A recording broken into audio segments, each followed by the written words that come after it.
Let's talk about the athlete who has received more headlines than any third place getter in the US national trials deserves. Hammer thrower and activist athlete Gwen Berry.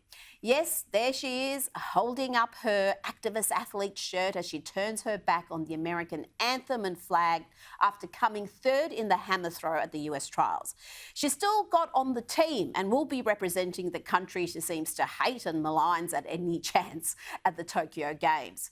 Of course, for her attention-seeking tantrum, Berry has been elevated to hero status among the race-obsessed media.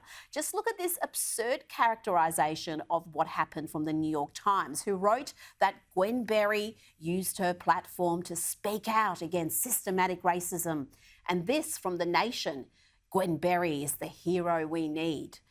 But it turns out that Miss Berry, who racially vilified me this week, more on that later, has a history of posting racist and sexist tweets, the sort of commentary that would get any conservative cancelled, but of course, the left do not play by their own rules. Our latest activist athlete not only made disparaging comments about Asians, Mexicans and white people, but also about rape victims, and suggested she would stomp on a child. Charming. There was this: shout out to all the females that's gone get drunk, get wrecked by 4 dudes and then cry rape this weekend. Oh dear, Gwen, that's not nice. And this: Mexicans just don't care about people.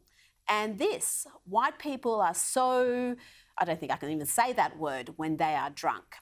But most of the media ignored all that and gave her a platform to spill this comically ignorant nonsense. Now, I just want to ask, what is it about the national anthem or that whole scenario that made you feel so uncomfortable? Why didn't you want to, acknowledge that part? History. If you know your history, you know the full song of the national anthem. The third paragraph speaks to slaves in America, our blood being slain and pilfered all over the floor. Mm-hmm.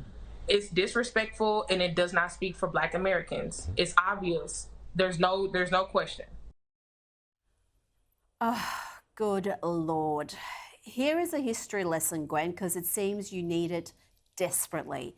The American national anthem isn't about the blood of African American slaves being spilled. It's a song strictly about the American Revolution. And that third paragraph that you seem obsessed about is actually about British soldiers being slaves to the British monarchy. If you don't believe me or facts, here is analysis from academics and experts, including Associate Professor of Musicology and American Culture at the University of Michigan, Mark Clegg, and Pulitzer Prize-winning historian Alan Taylor, who CNN commissioned to explain the anthem's lyrics. The anthem's third verse, which nobody sings, by the way, is explained here for all the race-baiting miscreants. The line, "Their blood has washed out their foul footsteps' pollution," isn't meant as pro-slavery language. It's referring to the British poisoned ground, their polluting presence on American soil. The line about no refuge could save the hireling and slave, again, refers to professional British troops who were the hirelings and the slaves who were colonial marines, who were slaves held captive by the Americans that escaped and were offered the opportunity to fight on the British side to earn freedom. That's what it's referring to. It's not about African American slavery or anything to do with that. I'm sorry, Gwen, but facts don't care about your paranoid delusions, including your claim that they only played the anthem at the trials to mess with you. And I don't particularly care for your racist nonsense either. This week, you not only sent me a tweet suggesting that all brown women look alike, but worse, you suggested that I look like Biden spawn. I mean, that is just outrageous. How dare you? And when people questioned you about indulging in racism as you supposedly fight racism, this was your response. You tweeted, "Black people can't be racist." Black people can't be racist? Only someone dangerously ignorant of the world would utter something so insane. You want to stop racism, Gwen? Start with your self-love.